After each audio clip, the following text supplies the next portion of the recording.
السلام علیکم، میرا نام محمد جبران ناصر ہے۔ آپ نے شاید مجھے بارے میں سنا ہو یا پڑھا ہو جو خبریں آ رہی ہیں لال مسجد کے سامنے جو مظاہرہ ہوا تھا ان سے منسلک خبروں کے اندر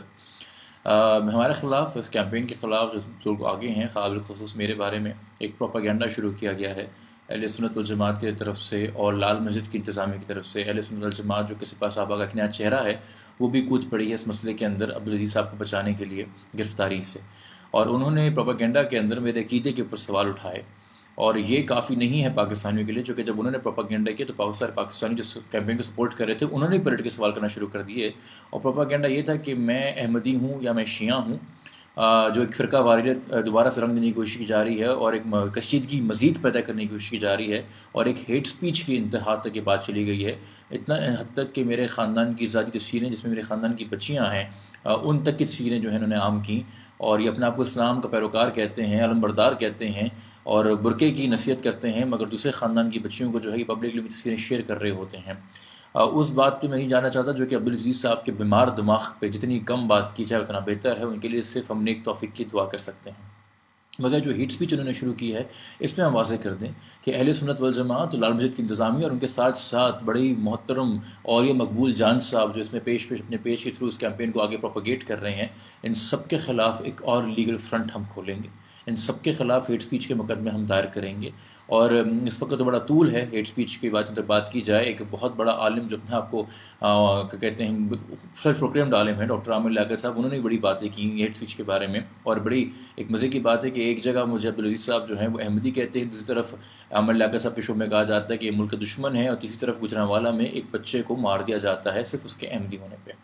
تو جب یہ بات ہوئی اور یہ گجرانوالہ کی ڈیتھ سامنے آئی تو میرے والدین بھی چونک گئے اور ڈر گئے، اور انہوں نے کہا تمہارا بھی کہیں ڈیتھ وارنٹ نہ نکل گیا ہو۔ یہ ممتاز قادری کو یولوجائز کرتے ہیں، ممتاز قادری کو جو ہے کہ اس وقت بڑے شان میں قصیدے پڑھے جا رہے ہیں اس وقت، اور مجھے جو ہے اس وقت بار بار مرزئی کہا جا رہا ہے، اور لوگوں کو اکسایا جا رہا ہے کہ وہ بھی جہاں بیٹھے ہوئے ہیں وہ ممتاز قادری بنے اور مجھے بھی آ کے کہیں نہ کہیں مار دیں۔ تو میرے والدین نے کہا کہ تم فٹافٹ کوئی پریس کانفرنس کرو، کسی مفتی کو ساتھ بٹھاؤ، کلمہ شہادت پڑھو، قرآن کا حلف اٹھاؤ اور بتاؤ کہ بھائی دراصل تمہارا خاندان اہل سنت سے ہے، تم احمدی نہیں ہو۔ تو میں نے اپنے والدین سے بھی سوال پوچھا اور اپنے آپ سے بھی سوال پوچھا کہ میں تو یہ لائسنس لے کے ڈکلیئر کر دوں گا کہ میں اہل سنت سے ہوں، مگر وہ لاکھوں لوگ جو واقعی دل سے اپنے ہیں عقیدے کے اوپر اور ہیں احمدی اور فخر سے ہیں، وہ کیا کریں؟ اپنا نام چھپائیں، اپنے گھر کا پتہ چھپائیں، روح پوش ہو جائیں؟ ان کا قصور یہ ہے کہ وہ پاکستان میں پیدا ہوئے، ان کا قصور یہ ہے کہ پاکستان سے محبت کرتے ہیں، ان کا قصور یہ ہے کہ وہ یہاں ٹیکس دیتے ہیں، ان کا قصور یہ ہے کہ وہ پاکستان میں دہشت گردی نہیں کرتے۔ یا جب مجھے شیعہ کہا جاتا ہے تو وہ تمام ہمارے کروڑوں بھائی جو اہل تشیع ہیں، خاص طور پہ وہ جو شکل سے ہزارہ ٹرکو منگول فیچرز کی جیسے نظر آتے ہیں اور آئیڈینٹیفائی ہوتے ہیں اور ان کی نسل کشی کی جا رہی ہے، وہ اپنی شکلیں چھپا کے زندگی جئیں، ان کا کیا قصور ہے کہ وہ ہماری آرمی میں نوکری کرتے ہیں، ہماری پولیس میں نوکری کرتے ہیں، ہماری سول سروس میں نوکریاں کرتے ہیں، اس ملک کو سرو کرتے ہیں، پاکستان سے محبت کرتے ہیں؟ یہ قصور ہے ان کا، ان کو اس لیے مارا جاتا ہے؟ یا اگر میں مسیح ہوتا یا اگر میں ہندو ہوتا تو کیا کرتے؟ ہمارا المیہ تو یہ ہے کہ ہم اپنی کتابوں میں اس افغانی شاہ محمود غزنوی کو ہیرو بناتے ہیں جس کا سب سے بڑا کارنامہ یہ تھا کہ اس نے آگے ایک مندر توڑ دیا، تو پھر ہم لڑکانہ میں دھرم شالہ کے گرنے پہ تبھی تو متاثر نہیں ہوتے، تبھی تو غمزدہ نہیں ہوتے، جو کہ ہمارا جو ہیرو ہمیں کتابوں میں پڑھایا جا رہا ہے اس کا مارکا ہی یہی تھا کہ مندر گرائے جائیں۔ تو جب چرچ تباہ ہوتا ہے پشاور کے اندر تو اس قوم کے اوپر جوں نہیں رنگتی، اس قوم کی حکومت کے اوپر کان پہ جوں نہیں رنگتی، ہمیں کچھ فرق محسوس نہیں ہوتا، چونکہ مسیح مرے نا یار، کوئی مسلمان تھوڑی مرا ہے۔ تو کبھی کبھی یہ سوال میں اپنے آپ سے پوچھتا ہوں کہ اگر یہ اٹیک آرمی پبلک اسکول میں نہ ہوا ہوتا، یا اٹیک ربوا کے کسی اسکول میں ہوا ہوتا، ہزارہ ٹاؤن کسی اسکول میں ہوا ہوتا، اندرون سین میں کسی ہندو کمیونٹی کے اسکول میں ہوا ہوتا، کے پی کے میں کسی مسیح برادری کے اسکول میں ہوا ہوتا، اور ہمیں پتہ ہوتا ہے کہ اس میں مرنے والے جو ہیں وہ مسلمان نہیں ہیں، جو ایک ڈیفینیشن جنرل ہے کہ جی سنی ہونا چاہیے پاکستان کے اندر، ایک جنرل ڈیفینیشن سیلیبریٹڈ ہے، تو کیا میڈیا تب بھی نیریٹو بلڈ کر رہا ہوتا؟ تب بھی کیا آل پارٹی کانفرنس بیٹھ رہی ہوتی؟ کیونکہ 55,000 پاکستانیوں کے مرنے پہ تو ہم آپ دیدہ نہیں ہوئے۔ سلمان تاثیر کے مرنے پہ تو ہم نے سے گالیاں دی، ہم نے یہ نہیں سوچا کہ اگر اپنی ریسنٹ ہسٹری دیکھیں تو کوئی ہے ایسا سیاستدان جو کہ گورنر ہو، کروڑ پتی بھی ہو، تمام آسائشیں حاصل ہوں، اور ایک ایسی عورت کے لیے جس سے اس کا کوئی تعلق نہیں، جو اس کے مذہب کی بھی نہیں، اس کے خاندان کی بھی نہیں، اس ایسے ایک کاز کے لیے جس سے اس کی زندگی پہ فرق نہیں پڑتا، جو کہ خود تو مسیح نہیں تھا نا، اگر بلاسفیمی لا کی بات کریں تو سلمان تاثیر صاحب کیوں کھڑے ہو گئے ایک کاز کے لیے جان دینے کے لیے؟ کوئی ایسی مثال ملتی ہے ہمیں پچھلے، اگر ہم چند سال ریسنٹ ہسٹری لا کے دیکھیں؟ جب راشد رحمان جنید رحمان کو بچاتے ہوئے، جو کہ بلاسفیمی اکیوزڈ ہے، بلاسفیمی پروو نہیں ہوئی، یہ ملتان میں شہید ہو جاتا ہے، ہم شور نہیں مچاتے۔ جب ایک پاکستانی امریکن ڈاکٹر یہاں پہ آ کے چھٹی لے کے اپنی نوکری سے، اور وہاں پہ اچھے پیسے کماتا ہے امریکہ میں، مگر یہاں چھٹی لے کے آتا ہے فیصل آباد ربوہ کے اندر تاکہ لوگوں کا سستا علاج کر سکے دل کا، اس کو آپ شہید کر دیتے ہیں، اس کی بیوی اور 2 سال کے بچے کے سامنے اس کے سینے میں آپ 11 گولیاں ڈالتے ہیں، تو پاکستانی ڈاکٹر مہدی علی کے بارے میں بات نہیں کرتا، جو کہ مرنے والا تو ایک احمدی تھا۔ اس طرح ہمیں کتنے ہی اگزامپلز ملیں گے۔ شہباز بھٹی، نام ہم لیتے جائیں گے، 55,000 نام گنواتے گنواتے عمر نکل جائے گی میری، مگر نہیں، کیونکہ آرمی پبلک اسکول تھا۔ جب مدرسوں کے اوپر ڈرون گرتے رہے اور مدرسوں کے بچے مرتے رہے، تب بھی ہم نے کہا یار کوئی نہیں طالب مرا، خوشی مناؤ۔ کیوں یار؟ وہ بھی تو 18 سال سے کم سن ذہن تھا، وہ بھی تو کسی کا بچہ ہے، اس کو ہم کیوں ایکسپلائٹ ہونے دیتے ہیں؟ کیوں ہم اپنے مسجد و مدرسے آزاد نہیں کراتے؟ کیوں ہم ان لوگوں کے، ان بیمار ذہنوں کے، جو مسجدوں کو اور مدرسوں کو اپنی پرائیویٹ پراپرٹی بنا کے بیٹھے ہیں؟ سعودیہ عرب تک کے اندر، مدینہ اور مکہ میں جا کے کوئی اپنی پرائیویٹ مسجد بنا کے دکھا دے، مگر ہمارے ملک میں لوگوں نے پرائیویٹ پراپرٹیز بنا دی ہیں۔ اور جو غلط بیان مجھ سے منسلک کیا گیا کہ میں نے کہا ہے کہ مسجد دکان ہے، استغفر اللہ، میں نے کبھی نہیں بولا، مگر افسوس کے ساتھ کہنا پڑتا ہے کہ مولانا عبدالعزیز جیسے لوگ مسجدوں کو اپنی ذاتی دکان بنا رہے ہیں، جس پہ وہ اپنا ایجنڈا بیچتے ہیں، جس پہ وہ اپنا ظلم بیچتے ہیں۔ اور یہ وہ آدمی ہے جس نے 2006-7 میں جب آپریشن ہوا تو اس نے قبول کیا کہ ان کی زوجہ نے جامعہ حفظہ کی بچیوں کو بولا کہ قربانی کا وقت ہے بیٹا، ابھی مت جاؤ، ابھی اندر رہو، اور خود برقع پہن کے یہ مسجد سے باہر آیا۔ تو اس نے اپنی اس بزدلانہ حرکت کو، اپنی فرار کو، ٹی وی پہ جب سوال پوچھا گیا کہ تم نے یہ بزدلی کا ثبوت کیوں دیا جبکہ تم بچوں کو کہہ رہے تھے کہ میدان جنگ میں کھڑے رہو، تو اس نے اپنی اس بزدلی کو کہ جو بڑکے کی آڑ میں چھپ کے بھاگا تھا، نبی پاک صلی اللہ علیہ وسلم کی ہجرت سے تشبیہ دی۔ اور ہم اس کو اب بھی ممبر پہ برداشت کر کے دعوت دیتے ہیں اور کہتے ہیں کہ آ کے ہماری رہنمائی کریں۔ اور یہ اب بھی کہتا ہے کہ میں گرفتاری نہیں دوں گا، اور جب بھی کہتا ہے میں گرفتاری نہیں دوں گا، یہ پاکستان کی عدلیہ، پاکستان کی حکومت، پاکستان کی پارلیمنٹ کے اوپر تھپڑ مارتا ہے۔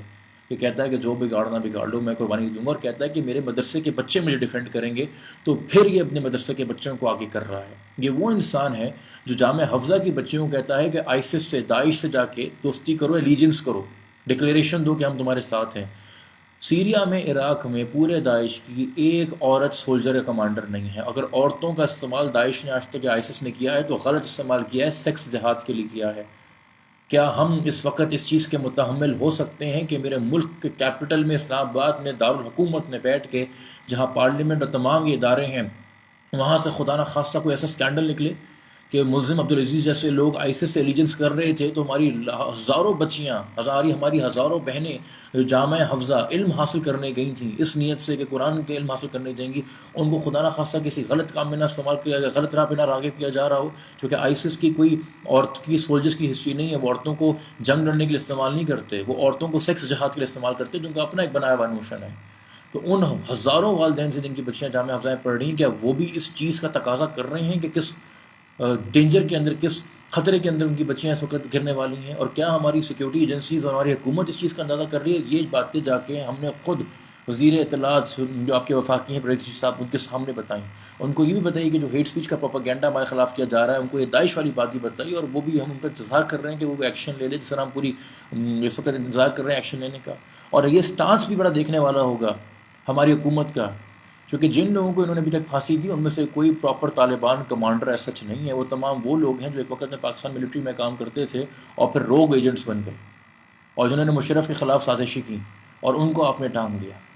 مگر ابھی بھی ممتاز قادری جیسے لوگ جو کہ برملا قتل کرتے ہیں، کسی کی سیکیورٹی کا حلف اٹھاتے ہیں اور پھر اس کو پیٹھ پیچھے وار کر کے قتل کرتے ہیں، اور وہ جیل میں بیٹھے لوگوں کو تعویذ دے رہے ہیں اور غازی بنے ہوئے ہیں، اور جو لوگ ان کے چہرے چومتے ہیں وہ اسلام آباد جوڈیشری کے اندر جو ہیں جج پرماننٹ ہو جاتے ہیں۔ ہماری قوم اس وقت کس طرف جا رہی ہے؟ ہم اس وقت کس طرف جا رہے ہیں؟ آج بھی اپنے آپ سے سوال پوچھیے، آپ کو آرمی پبلک اسکول کی ٹریجڈی کیوں متاثر کرتی ہے؟ اس لیے چونکہ آپ کو لگتا ہے کہ اگر آرمی پبلک اسکول کے اوپر اٹیک ہو گیا تو کل کو ہمارے بچوں کے اسکول پہ بھی اٹیک ہو جائے گا، تو پھر تو ہم ڈر میں ایک ہوئے نا، ہم تو اپنے خوف میں ایک ہوئے، ہم اپنی امنگوں میں تو ایک نہیں ہیں، ہم اپنے خوابوں میں تو ایک نہیں ہیں، جو خواب ہے پورا من پاکستان کا، ہم اس میں تو ایک نہیں ہیں۔ ہم کیوں نہیں سوچتے، ہم کیوں نہیں امیجن کرنا چاہتے ایک ایسا پاکستان یا صرف کسی کا انسان ہونا اور پاکستانی ہونا ہی کافی ہو، اور ہم کسی کے عقیدے کو اور مذہب کے اوپر بار بار بیچ میں لا کے سوال نہ اٹھائیں، ہمیں کیوں خوف نہیں آتا کہ نبی پاک نے صحیح بخاری حدیث نمبر 6104 میں روایت ہے عمر بن عبداللہ سے، حضرت عمر بن عبداللہ سے، کہ نبی پاک صلی اللہ علیہ وسلم نے فرمایا کہ اگر کوئی مسلمان کسی ایسے شخص پہ جو مسلمان ہونے کا دعویٰ کرتا ہے کافر کا الزام لگائے، تو ان دو لوگوں میں سے ایک کفر کے ساتھ لوٹے گا، یا تو وہ جو کہ واقعی میں کافر تھا، یا تو وہ جس نے کفر کا جھوٹا الزام لگایا تھا۔ اللہ معاف کرے، میرے یا آپ کے پاس جنت کی چابی نہیں ہے، ہم جنت کے دربان نہیں ہیں۔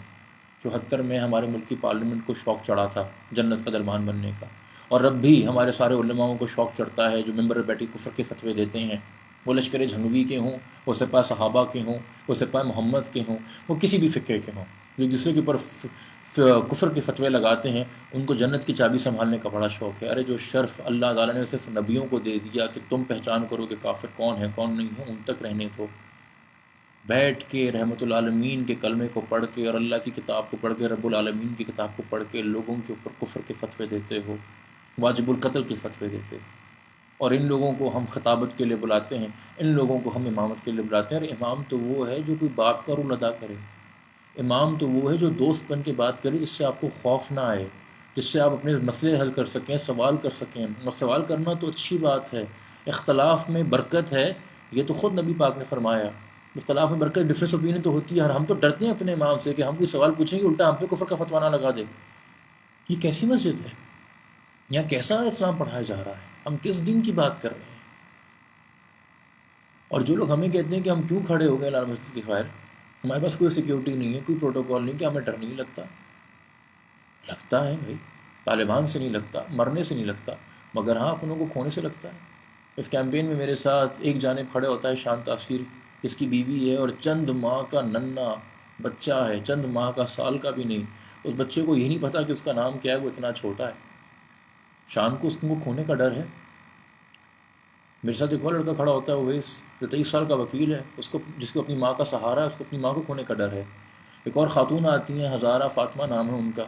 وہ اپنے 2 بچوں کو گھر چھوڑ کے آتی ہیں جب مظاہروں کے اندر آتی ہیں، ان تمام تھریٹس کے باوجود ان کو اپنے بچوں کو کھونے کا ڈر ہے۔ مگر ساتھ ساتھ ہمیں یہ بھی تقاضا کہ پورا پاکستان ہمارا خاندان ہے، اور ہمیں کسی بھی مزید پاکستانی کو دہشت گردی میں کھونے کا ڈر ہے۔ ہم نہیں چاہتے کہ ہم جن ایسے ملک میں رہیں کہ جہاں ہم بچوں کو اسکول بھیجیں تو ہمیں یہ خوف ہو کہ جب چھٹی کا وقت ہو اور ہمیں کال آئے کہ بچوں کو آ کے لے لیں، تو ساتھ میں یہ جملہ بھی ہو کہ بچوں کا جنازہ آ کے اٹھا لیں۔ ہمیں اس چیز سے بھی خوف آتا ہے، اور ہم اپنی ان امنگوں میں اور اپنے ان خوابوں میں ایک ہونا چاہتے ہیں کہ ایک امن پسند ملک ہو، ایک ایسا ملک ہو جو واقعی اس ملک کے بانی قائد اعظم محمد علی جناح نے سوچا تھا، جہاں ہم مذہب اور عقیدے کے نام کے اوپر لوگوں کی گردنیں نہ کاٹیں، ہم جہاں پہ اپنے ڈائیورسٹی کو سیلیبریٹ کریں، اپنے ڈفرینسز کو کنڈیم کریں، ان ڈفرینسز کی بنیاد کے اوپر ڈسکرمنیٹ نہ کریں۔ اور وہ تمام لوگ جو اب بھی اس موضوع پہ خاموش ہیں، جو بات نہیں کر رہے، وہ تمام سیاسی پارٹیاں جو اپنے آپ کو رائٹ ونگ کی پارٹی کہتی ہیں، آپ کو شاید اپنے ووٹ بینک ہونے کا ڈر ہے۔ وہ تمام لوگ جو شاید ملٹری کے اندر ابھی بھی موجود ہیں اور عبدالعزیز جیسے لوگوں کو اسٹریٹجک ایسٹ سمجھتے ہیں، ان کو اپنے اسٹریٹجک ایسٹ کھونے کا ڈر ہے۔ پولیس والے جو دباؤ میں گرفتاری نہیں کر رہے، ان کو اپنی نوکری کھونے کا ڈر ہے۔ ٹیلی ویژن والے جن کو اپنی جان کے لالے پڑے ہیں، جو شاید پراپر کوریج نہیں دے پا رہے، ان کو اپنی جان کھونے کا یا ٹیلی ویژن کے بند ہونے کا، سسپینڈ ہونے کا ڈر ہے۔ تو فیصلہ یہ آپ سب نے کرنا ہے کہ ڈر کے جینا ہے یا ڈر سے لڑ کے جینا ہے، چونکہ اگر آپ پاکستان کے ساتھ کھڑے ہیں تو پھر ہمیں ڈر سے لڑ کے جینا ہے، ہمیں ان سے لڑ کے جینا ہے، اور ہمیں اس ملک میں رہ کے جینا ہے۔ ہم میں سے اب مزید بے شک ہم پہ کوئی بھی بڑے الزام لگا دیے جائیں، گھنونے سے گھنونے الزام لگا دیے جائیں، جن الزام کو سمجھا جاتا ہے کہ اگر وہ الزام لگ گیا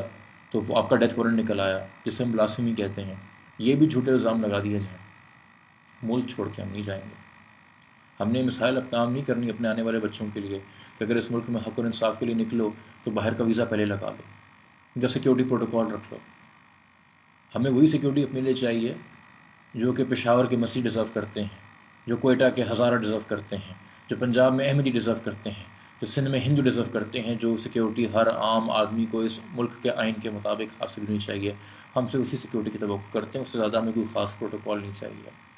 ایک عام انسان کی مہم ہے، یہ عام آدمی کی مہم ہے، یہ عام عوام کی مہم ہے، اس سے ہم عام رہ کے ہی لڑیں گے۔